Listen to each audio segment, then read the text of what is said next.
Alfred Nobel అనే మహానుభావుడు చక్కని పరిశోధకుడు. బండరాలని బద్దలు కొట్టి దాడులు చేయాలి, ఎట్లా చేయాలి, ఏం చేయాలి, ఉలి పెట్టి కొట్టి అవ్వట్లేదని ఆలోచించి విస్ఫోటనం కనిపెట్టాడు. ఒకటి విస్ఫోటం పదార్థం, దాని పేరు డైనమైట్. ఈ డైనమైట్ కనిపెట్టి కొండల పోల కొట్టి కడుతున్నాడండి. చక్కగా అందరు సంతోషించారు, కోట్లు సంపాదించారు.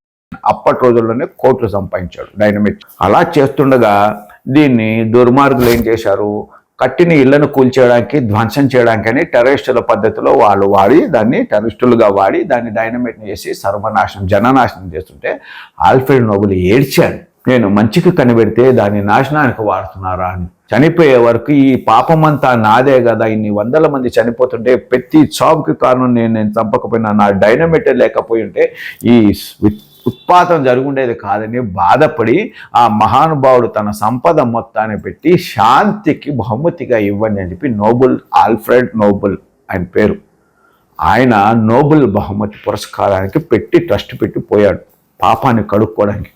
ఆ ట్రస్ట్ వాళ్ళు రానున్న కాలక్రమేణా డబ్బులు పెరుగుతూ వస్తే శాంతికి ఉపయోగపడేది ఏమిటి, రచన. కాబట్టి లిటరేచర్కి నోబెల్ ప్రైజ్ పెట్టారు.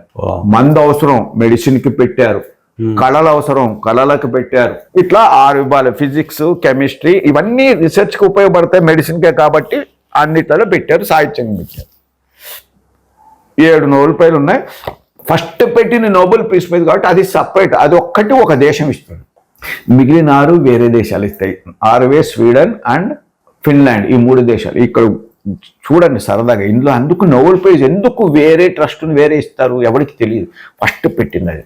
ఇప్పుడు ఇదెందుకు చెప్తున్నా నేను, ఒక మనిషి డైనమైట్ కనబెడితే మంచికి వాడచ్చు, చెడుకు వాడచ్చు. సో మనిషి రజోగుణముకి పక్కన మనసు ఉంటే, మెదడుకి పక్కన మనసు ఉంటే, మనసులో మంచి పుడితే నోబెల్ మంచి పనులు చేసినట్టు అవుతుంది. మనసులో చెడ్డది వస్తే వాడు డైనమైట్ లక్షల మందిని చంపేయడానికి అన్నట్టు చూసాడు.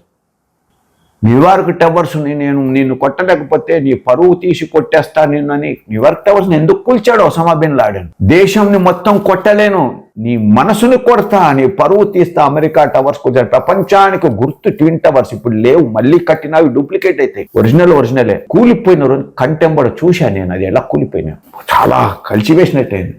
సులభం ఏదైనా బాంబు పెట్టి పేల్చిన ఏదైనా దేశం.